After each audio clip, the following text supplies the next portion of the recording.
Good morning મિત્રો. આજે આપણે સમૂહ 2 ના તત્વોના જે ઓક્સો એસિડ્સ છે એના ક્ષારો વિશેની વાત કરવાના છીએ. સમૂહ 1 ની અંદર આપણે ઓક્સો એસિડના જુદા જુદા ક્ષારો જોયા હતા. તમને લોકોને યાદ હોય તો મેં એવા એક્ઝામ્પલ આપ્યા હતા કે ભાઈ H2CO3 છે તો એમાંથી LiHCO3, Li2CO3 એટલે lithium hydrogen carbonate, lithium carbonate, પછી sodium hydrogen carbonate, sodium carbonate, આના વિશેની વાત થઈ હતી. ઉપરાંત H2SO4 ના જે ક્ષાર બનાવ્યા હતા એમાં Li2SO4, પછી હતું Na2SO4 કઈ રીતના બને છે એના વિશેની આપણે વાત કરી હતી. તો હવે જે સમૂહ 2 ના તત્વો છે એના ઓક્સો એસિડના જે ક્ષારો છે કયા કયા હશે? તો સામાન્યતઃ જે કાર્બોનેટ સંયોજનો છે એમાં આપણે ધાતુના કાર્બોનેટ સંયોજનોની વાત કરવાના છીએ, પછી ધાતુના સલ્ફેટ સંયોજનોની વાત કરવાના છીએ, અને ઉપરાંત એક નવી વાત જે છે એટલે નવું સંયોજન જે છે એ નાઇટ્રેટના ક્ષારની વાત છે. તો ટોટલ જુદા જુદા 3 ક્ષાર વિશેના ગુણધર્મો અને એની બનાવટો વિશેની પણ થોડી ઘણી વાત કરશું. સલ્ફેટમાં એકમાં બનાવટ નથી, બાકી બધા ક્ષારો આપણે બનાવી શકીએ છીએ. એની બનાવટ પણ અહીંયા આપણે સમજવાની છે સાથે સાથે, બરાબર. તો સૌથી પહેલા સામાન્ય વાત કરીએ સમૂહ 2 ના તત્વો. સમૂહ 2 ના તત્વો MCO3 નહીં, MCO3 આમ વ્યવસ્થિત લખી નાખી. MCO3 પ્રકારના શું આપે છે? કાર્બોનેટ આપે છે, જેમાં આપણે એમ કરી શકશું BeCO3 થી BaCO3 બેરિયમ કાર્બોનેટ તરફ જતા આપણે એમ કહી શકીએ કે ભાઈ તરફ જતા પાણીમાં દ્રાવ્યતા ઘટે.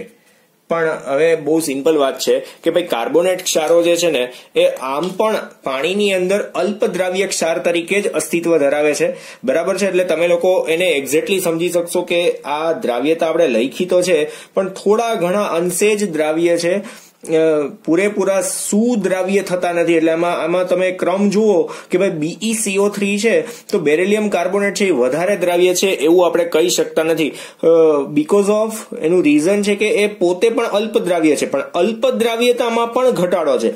આમ તો આપણે એમ જ કહી શકીએ અદ્રાવ્ય છે, એ ખાસ પ્રમાણમાં ઓગળતા નથી, થોડા ગમથા ઓગળે છે. પણ એ થોડા ગમથા ઓગળે છે ને એમાં ક્રમ આપણે બતાવ્યો છે કે બેરિયમ તરફ જાય એમ થોડા ગમથા ઓગળવાની ક્ષમતા પણ કેવી થઈ જાય? ઘટી જતી હોય, બરાબર છે. ચલો ત્યાર પછી નેક્સ્ટ વન ખાસ આપણે એની જોવાની છે બનાવટ. આમાં જ આપણે પોઈન્ટ જોઈએ બનાવટ કઈ રીતના પોસિબલ થશે બનાવટ આની. તો એમાં બહુ સિમ્પલ રિએક્શનો છે કે ભાઈ ધાતુના જે કાર્બોનેટ છે એની બનાવટ સોડિયમ કાર્બોનેટ અથવા તો એમોનિયમ કાર્બોનેટ સાથેની પ્રક્રિયાથી થશે. એટલે ધાતુના દ્રાવ્ય ક્ષારની આપણે અહીંયા જ લખી શકીએ ધાતુના દ્રાવ્ય ક્ષારોની કોની સાથેની પ્રક્રિયા? કાં તો Na2CO3 અથવા તો NH4 twice CO3 એટલે કાર્બોનેટના જ કોઈ પણ ક્ષાર લેવાય, એમોનિયમ કાર્બોનેટ અથવા તો સોડિયમ કાર્બોનેટ સાથેની પ્રક્રિયાથી શું મેળવી શકાય? ધાતુના કાર્બોનેટ મેળવી શકાય. ફોર એક્ઝામ્પલ કઈ રીતના? દાખલા તરીકે મારી પાસે છે BeCl2, આનો દ્રાવ્ય ક્ષાર છે BeCl2 ની પ્રક્રિયા હું Na2CO3 સાથે કરું છું તો શું બનશે મિત્રો? અહીંયા BeCO3 જો Be છે એ CO3 સાથે તો 2Na છે 2Cl સાથે શું બનાવી શકે? 2NaCl. પછી તમે એમાં એમોનિયમ કાર્બોનેટ સાથેની પ્રક્રિયા કરો તો એ પ્રમાણેના સંયોજન મેળવી શકાય ખરી. એટલે વળી પાછું આપણે એક રિએક્શન એની કરી નાખીએ કે દાખલા તરીકે આપણી પાસે જે MgCl2 છે એની પ્રક્રિયા NH4 twice CO3 સાથે કરીએ તો અહીંયા શું બનશે કે ભાઈ MgCO3 વત્તા શું બનશે? NH4Cl. પણ કેટલા મોલ? 2 મોલ. સમજાય છે એક્ઝેક્ટલી? બનાવટ બહુ સહેલી પ્રક્રિયા છે આની અંદર. ધેન આફ્ટર હવે જોવાનું છે કે આપણી પાસે આ બનાવટ થઈ જાય પછી એનું વિઘટન કઈ રીતના પોસિબલ થાય છે. તો એના કાર્બોનેટના જે ક્ષારો છે એનું વિઘટન પણ શક્ય છે. તો અહીંયા આપણે એક પોઈન્ટ આપીએ, વિઘટન ડેલ્ટા તાપમાને જ થાય છે. તો એની રિએક્શનો પણ જોઈએ, વિઘટનની પ્રક્રિયાઓ. દાખલા તરીકે આપણી પાસે MCO3 નો કાર્બોનેટ છે, તો તમે ડેલ્ટા તાપમાન આપશો તો અહીંયા MO પ્રકારનો ઓક્સાઇડ બનશે અને CO2 જે ગેસ છે એ કેવો થશે, ઉડી જશે. એટલે ધાતુના ઓક્સાઇડ સંયોજનોની અંદર વિઘટન પામે છે.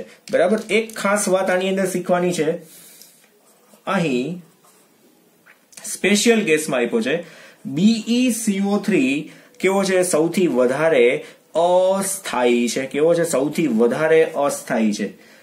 જેથી તેને શું કરવાનું છે, CO2 ના જ વાતાવરણમાં એડ કરવામાં આવે છે. વાતાવરણમાં રાખવામાં આવે છે. બરાબર છે. શું થાય કે CO2 જે છે MCO3 છે, દાખલા તરીકે BeCO3 છે, તો એને તમે પેક કરેલું એક વાસણ રાખો, બંધ પાત્ર છે જેની અંદર BeCO3 રાખેલો છે, અને ખાલી જે ભાગ હોય ને એની અંદર CO2 ગેસ ઓલરેડી જાજો બધો નાખી દે. હવે જો જાજો બધો CO2 ગેસ નાખી દે તો બીજો કોઈ ગેસ બનવાની કોઈ જગ્યા જ રહેતી નથી. CO2 ગેસ એમાંથી ઉત્પન્ન જ નહીં થાય. ઉત્પન્ન થાય તો જગ્યા એને મળી રહે ખાલી, પણ ખાલી જગ્યામાં તમે એ જ CO2 ઉમેરી દો તો પછી CO2 બનવાની કોઈ શક્યતા રહેતી નથી. બરાબર છે. એટલે આ તો સિમ્પલ વાત થઈ ગઈ કે થમ્સઅપની સોડા જે છે એની અંદર એ લોકો વધારાનો ગેસ CO2 એડ કરે ને તો જ તમારી સોડા છે ને એ ખોઈલા પછી તમને એવો ને એવો કોન્સન્ટ્રેટેડ ટેસ્ટ આવે. પણ જો એમાં દ્રાવ્ય જેટલો CO2 ઓગળતો એટલો જ નાખે, વધારાનો CO2 નાખે જ નહીં, તો તમે જ્યારે ખોલો ને ત્યારે જેટલો હોય ને એમાંથી ઓછો થઈ જાય, જેનાથી તમને ટેસ્ટમાં કંઈક પ્રોબ્લેમ આવી શકે, કાં તો કોન્સન્ટ્રેશન એનું ડાઉન લાગે તમને. એટલે એ લોકો પણ એવું કરે છે કે પાણીમાં દ્રાવ્ય જેટલો CO2 થતો હોય ને એના કરતા વધારે એ લોકો CO2 એડ કરે. એટલે ખાલી ભાગની અંદર પણ વધારાનો CO2 એમાં હાજર હોય છે, જેનાથી શું ફાયદો થાય કે જ્યારે તમે બોટલ ખોલો એ ખાલી ભાગનો CO2 ઉડી જાય, પણ એની જે લિક્વિડ જે છે એની અંદરનો CO2 તો એઝ ઇટ ઇઝ રહી જાય. એટલે આમાં પણ એવું જ કરે કે BeCO3 નો ખાલી ભાગ હોય ને એ પણ CO2 થી ફિલઅપ કરી દે. એટલે BeCO3 નું વિઘટન થઈને જે CO2 બહાર નીકળે ને એ પાછો એમાં ને એમાં જતો રહે, ઓલરેડી દ્રાવ્ય થઈ જાય, કેમ કે આખું બંધ પાત્ર છે. એટલે એ CO2 એમાં ને એમાં જ રહેશે. બરાબર છે. એટલે વિઘટન થશે નહીં. એટલે આ એક લસેટેલિયરનો એક પ્રકારનો સિદ્ધાંત છે કે પ્રક્રિયાને તમારે રોકી રાખવી છે.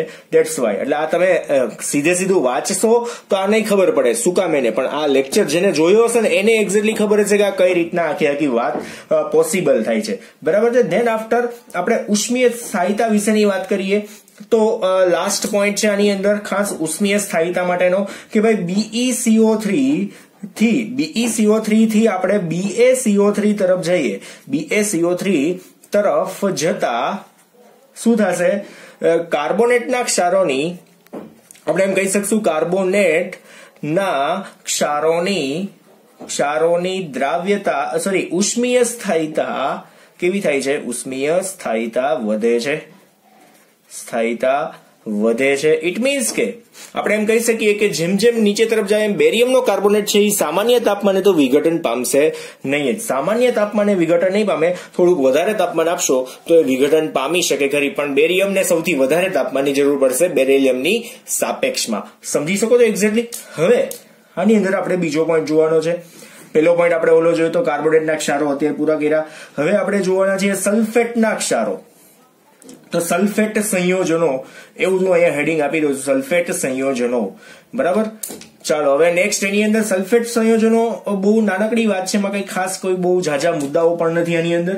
તો MSO4 પ્રકારના સલ્ફેટના MSO4, એમ એટલે તમને લોકોને ખ્યાલ છે બેરિલિયમ થી બેરિયમ તરફના સલ્ફેટની વાત આપેલી છે. તો MSO4 પ્રકારના સલ્ફેટ દેખાવે કેવા હોય છે, સફેદ રંગના હોય છે. MSO4 કેવા હોય છે, સફેદ રંગના, સફેદ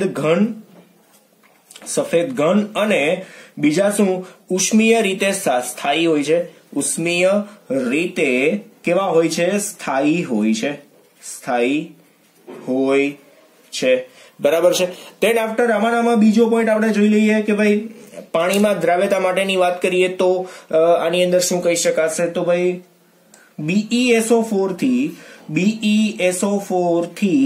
BaSO4 એટલે સમૂહમાં ઉપરથી નીચે તરફ જતા સલ્ફેટના ક્ષારોની પાણીમાં દ્રાવ્યતા તરફ જતા શું આવશે? BeSO4 થી BeSO4 તરફ જતા, આપણે તરફ સીધું નથી લખતા, તરફ જતા શું આવશે?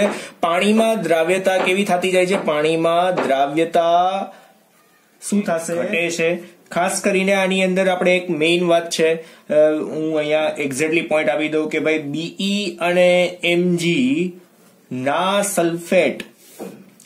સલ્ફેટના ક્ષાર જ ખાલી ના સલ્ફેટ જ પાણીમાં દ્રાવ્ય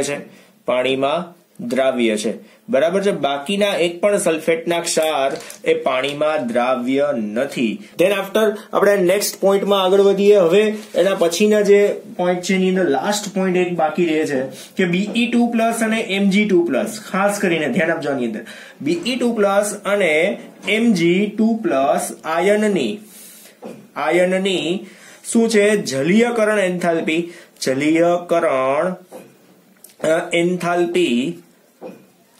એન્થાલ્પી વધારે હોવાથી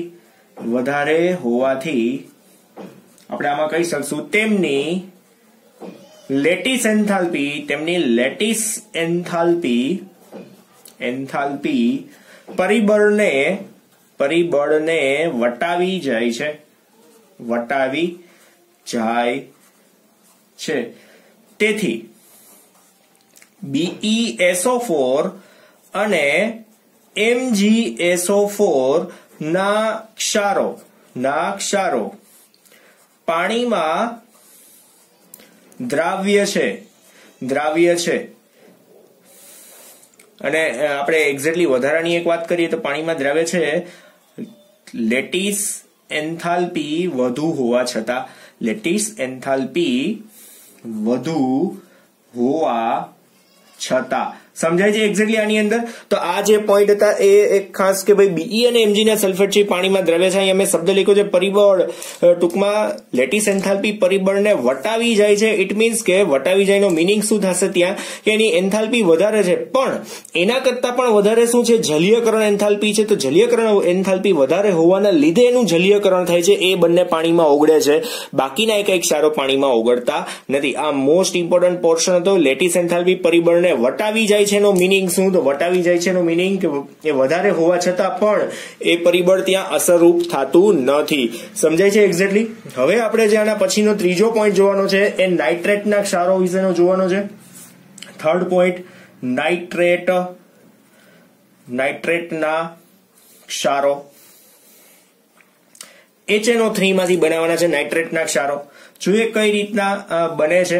ધ્યાન આપજો આની અંદર નાઇટ્રેટના ક્ષારોમાં સૌથી પહેલો પોઈન્ટ આપણે જોઈએ તેને મંદ HNO3 સાથેની પ્રક્રિયાથી બનાવી શકાય છે. તો MCO3 ની એટલે કે ધાતુના કાર્બોનેટની મંદ HNO3 સાથેની પ્રક્રિયાથી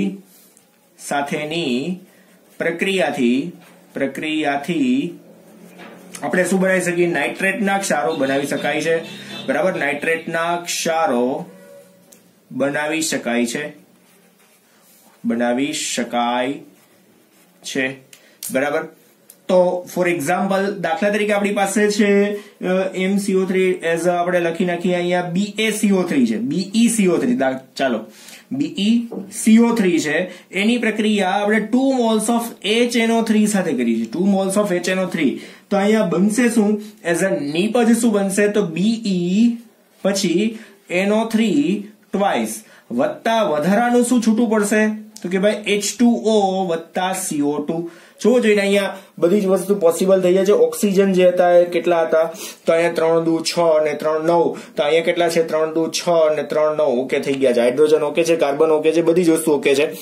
આ એક ખાસ રિએક્શન તમે ત્યાં M વાળી રિએક્શન પણ બતાવી શકો ખરી ફોર એક્ઝામ્પલ. બરાબર છે. આ એઝ એન એક્ઝામ્પલ રિએક્શન થી. ધેન આફ્ટર હવે આપણે આના પછીના પોઈન્ટની અંદર જોઈએ. ખાસ ધ્યાન આપજો આની અંદર એમાં એક ક્ષાર જે છે MgNO3 ટ્વાઇસ. MgNO3 ટ્વાઇસ એ પાણીના 6 અણુ સાથે શું બનાવે છે? સ્ફટિકીકરણ પામે છે. અણુ સાથે સ્ફટિકીકરણ પામે છે. ફોર એક્ઝામ્પલ આનું જોઈએ તો કેવી રીતના? ફોર એક્ઝામ્પલ કે ભાઈ MgNO3 twice, MgNO3 twice into શું આવશે ત્યાં 6H2O. બરાબર છે. આ રીતના સ્ફટિકીકરણ પામે છે. જ્યારે આમનામ જ લખી નાખીએ, જ્યારે આમાંનામાં જ જ્યારે કોણ તો BeNO3 ટ્વાઇસ કેવો છે? નિર્જળ ક્ષાર છે, નિર્જળ ક્ષાર છે. બરાબર છે. ચાલો ત્યાર પછી નેક્સ્ટ, એટલે નિર્જળ ક્ષાર ઇટ મીન્સ નિર્જળ ક્ષાર તરીકે સ્ફટિકીકરણ પામે છે. આમ તમે એટલું તો સમજી શકો છો. એટલે BeNO3 ટ્વાઇસ ઇન્ટુ કઈ H2O આવશે નહીં, માત્ર આમાં જ એકમાં એવું છે કે 6H2O આવે છે, બાકી એકમાં આવું કઈ આવતું નથી. એટલે અન્ય કોઈ ક્ષારની તો આપણે વાત કરતા નથી. ચાલો ત્યાર પછી નેક્સ્ટ પોઈન્ટ આની અંદર ધ્યાન આપજો. નેક્સ્ટ પોઈન્ટમાં M2+ ના કદ, M2+ આયનોના કદ વધારા સાથે કદના વધારા સાથે શું થશે? અને ઘટતી જતી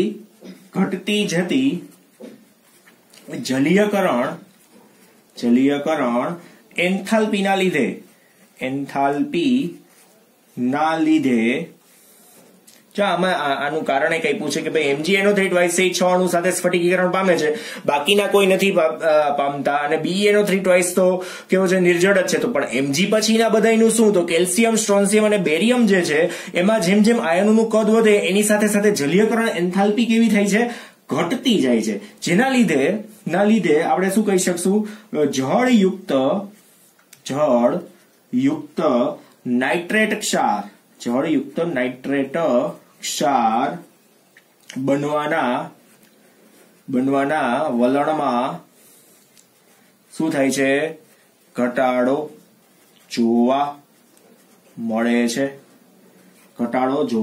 છે. સમજાય છે એક્ઝેક્ટલી. લાસ્ટ પોઈન્ટ હવે આના પછીનો જે છે સૌથી લાસ્ટ પોઈન્ટ, હવે આપણે એની અંદર ખાલી વિઘટનની જ વાત કરવાના છીએ. તો આની અંદર વિઘટન કેવી રીતના થશે? નાઇટ્રેટના ક્ષારોનું વિઘટન, એની સાદી પ્રક્રિયા જોઈ લે એટલે આપણને એક્ઝેક્ટલી ખબર પડી જાય. બરાબર છે. તો મિત્રો આ થિયરીનો જે છે એ લાસ્ટ પોઈન્ટ છે, છેલ્લો પોઈન્ટ છે. તો જોઈ લે, લિથિયમનો નાઇટ્રેટનું જેમ આપણે વિઘટન કરતા હતા અને લિથિયમના ઓક્સાઇડની અંદર રૂપાંતરણ થતું હતું, એ જ રીતના આની અંદર પણ આપણી પાસે દાખલા તરીકે MnO3 ટ્વાઇસ છે, MnO3 ટ્વાઇસ છે. તો અને આપણે 2 મોલ્સ ઓફ લઈ લઈએ તો એનું વિઘટન જો કરીએ ને તો શું બનશે? 2 મોલ્સ ઓફ MO એટલે ધાતુનો ઓક્સાઇડ વત્તા 2NO2 વત્તા શું બનશે? O2. હવે એમાં આપણે એક એક્ઝામ્પલ વધારાનું ઉમેરીએ કે ભાઈ દાખલા તરીકે મારી પાસે છે એ MgNO3 ટ્વાઇસ છે, MgNO3 ટ્વાઇસ છે, એનું ડેલ્ટા તાપમાને વિઘટન કરવું છે. તો અહીંયા શું બની જશે? MgO, અને આપણે 2 મોલ્સ ઓફ લેવું પડશે. MgO 2 મોલ્સ ઓફ આવશે, પછી શું આવશે? તો 2NO2 વત્તા શું આવશે? O2. આ રીતના ટૂંકમાં કઈક નીપજ આપણી બની શકે. અને અહીંયા આખો પોર્શન જે ઓક્સો એસિડના ક્ષાર હતા એ બધા બની ગયા છે. ઓક્સો એસિડના ક્ષાર શું કામ કે છે? આઈ હોપ તમે લોકો સમજાશો. એનું કારણ છે એ દાખલા તરીકે આપણે નાઇટ્રેટની વાત કરી તો નાઇટ્રેટમાં આપણે પ્રક્રિયા કોને લીધો છો? જે નાઇટ્રેટનો ક્ષાર HNO3 નાઇટ્રિક એસિડમાંથી બનાવ્યો. બરાબર છે. એ જ રીતના આ જે સલ્ફેટ છે ને, ખાસ કરીને સલ્ફેટના જે ક્ષારો છે ને એ મે બી H2SO4 ના મંદ સોલ્યુશનમાંથી બનાવતા હોઈ શકે. એટલે આપણે એને આ એસિડ છે આના ઓક્સાઇડની સાથેનો જે હાઇડ્રોજન છે એનું વિસ્થાપન કોના દ્વારા થાય છે? તો આ ધાતુના આયનો દ્વારા થઈ જાય. એટલે આપણે કંઈક એમ કહી શકીએ કે ભાઈ અહીંથી H2 નીકળી જાય, ત્યાં Mg આવી જાય તો MgSO4 બની શકે. બરાબર છે. એટલે એને ઓક્સો એસિડનો ક્ષાર કહે છે. ઓક્સો એસિડ કોને કહેવાય? મેં તમને સમૂહ 1 ની અંદર બહુ વ્યવસ્થિત ડેફિનેશન લખાવેલી છે અને સમજાવેલો ટોપિક છે. બરાબર છે. એની પહેલાનો ટોપિક જોયો તો કાર્બોનેટના ક્ષારો. તો કાર્બોનેટના ક્ષારોની પ્રક્રિયા તો કોની સાથે છે? તો H2CO3 સાથે પણ કરી શકાય. અહીંયા તો આપણે શું લખેલું છે કે Na2CO3 અથવા તો એમોનિયમ કાર્બોનેટ સાથેની. તો ઓક્સો એસિડ તો છે જ. એ ઓક્સો એસિડ એટલા માટે કે એની આ પોઝિટિવ આયનનું ત્યાં શું કરે છે? એ છૂટા પાડે છે. એની જગ્યાએ કોણ આવી શકે છે? તો બીજા પોઝિટિવ આયન સમૂહ 1 ના તત્વો છૂટા પડીને સમૂહ 2 ના તત્વો આવે છે, અથવા તો એમોનિયમ આયન છૂટો પડીને પ્રક્રિયા કરી શકાય, અથવા તો હજુ એક છે oxo acid H2CO3 carbonic acid દ્વારા પણ તમે કાર્બોનેટ બનાવી શકો ખરી. એ પોસિબલ થાય જ છે, બરાબર. જે રીતના આપણે સમૂહ 1 માં જોયું હતું એ જ રીતના સમૂહ 2 ની અંદર પણ પોસિબલ કરી શકાય ખરી કે 2 હાઇડ્રોજનનું વિસ્થાપન સમૂહ 2 ના તત્વો સાથે કરી નાખો તો પણ પોસિબલ થાય. ઇટ મીન્સ હવે 3 અહીંયા પોઈન્ટ જોયા છે, અને ખાસ મિત્રો આ બધા પોઈન્ટ્સ એવા છે અને આ ચેપ્ટર પણ એવા છે. એસ વિભાગ છે, આના પછીનું પી વિભાગ છે, પછી 12મા ધોરણમાં ડી અને એફ વિભાગ આવશે, પી વિભાગ પાર્ટ 2 આવશે. તો આ બધી જ વસ્તુ આની અંદર જે આપેલી છે એ જુદા જુદા સંયોજનો, કાં તો ક્ષારો, કાં તો એસિડો અથવા તો બેઝ, આ બધાના પોતપોતાના ગુણધર્મની અંદર આવર્તી વલણ આપેલું છે. એટલે કે સમૂહમાં ઉપરથી નીચે તરફ જાય, કાં તો આવર્તમાં ડાબીથી જમણી તરફ જતા ગુણધર્મની અંદર જે ફેરફાર થાય છે. ઉપરાંત જે ગુણધર્મની અંદર કઈક અપવાદરૂપ ગુણ છે, કાં તો વિઘટનથી શું થાય છે, હવા સાથેની પ્રક્રિયાથી શું થાય છે, પાણી સાથેની પ્રક્રિયાથી શું થાય છે, એવા ગુણધર્મો આપેલા છે. એટલે જે લોકોને એવું કંઈક થતું હોય કે સર આ સમજીએ ત્યારે સમજાઈ જાય છે, જોઈએ ત્યારે સમજાઈ જાય, પછી આડું યાદ નથી રહેતું, તો આનો એક જ માત્ર રસ્તો છે કે આને તમે જે લખેલું છે નોટબુકની અંદર એને વારંવાર રીડ કરો. માત્ર ને માત્ર લેક્ચરને જોવો નહીં, એને તમે લખીને ક્યાંક નોટબુકમાં રાખો અને એવું કંઈક ટાઈમ ટેબલ કરો કે જેમાં આવા ચેપ્ટરો જે આપણને યાદ નથી રહેતા એક જ વારમાં, પરીક્ષા સમયે પ્રોબ્લેમ થાય છે, તો એને તમે વ્યવસ્થિત રોજે રોજ રીડ કરતા જાઓ, બરાબર છે. એનું કંઈક ટાઈમ ટેબલ બનાવો કે આ વસ્તુ તમારે રોજ વાંચવી પડશે તો જ યાદ રહેશે, બાકી યાદ નહીં રહે. એક દિવસમાં યાદ નહીં રહે, 2 દિવસમાં ભાંગી નાખું, તોડી નાખું એમ કરશો તો એને એ વ્યવસ્થિત યાદ નહીં રહે. પણ રોજ તમે કંઈક થોડોક સમય કાઢીને જોશો, 10, 15, 20 મિનિટ, કે આ ક્વેશ્ચન તો મને યાદ જ નથી રહેતો એવું થતું હોય તો એ ક્વેશ્ચનને રોજ તમે જુઓ, થોડીક વાર 5-10 મિનિટ કાઢો માત્ર એ ક્વેશ્ચન માટે, યાદ રહેવા માંડશે. ઓકે, પણ મૂકી દેશો તો પોસિબલ થવા નથી. મારાથી થતું નથી એવો કોઈ શબ્દ તમારામાં આવવો જ ન જોઈએ, કેમ કે તમારી આગળ ઘણા બધા સિનિયર્સ આ ભણીને ગયા છે, બધું બહુ વ્યવસ્થિત કરીને ગયા છે, તમારાથી એ થઈ જશે, બરાબર છે. એટલે નો સમજાય ત્યાં એ નો ડાઉટ ગમે ત્યારે તમે મને પૂછી શકો છો, વોટ્સઅપ અથવા તો કોલ કરીને પૂછી શકો છો, બરાબર છે. એટલે જરાય બીયા વગર ફોન કરજો એવું હોય તો, પણ ડાઉટ હોય તો પૂછી લેવાનો અને વારંવાર વાંચજો. આ ચેપ્ટર એવા છે વારંવાર વાંચવા પડે એવા છે, બરાબર. ચલો, તો આજે આપણે અહીંયા સુધી રાખીએ. Thank you.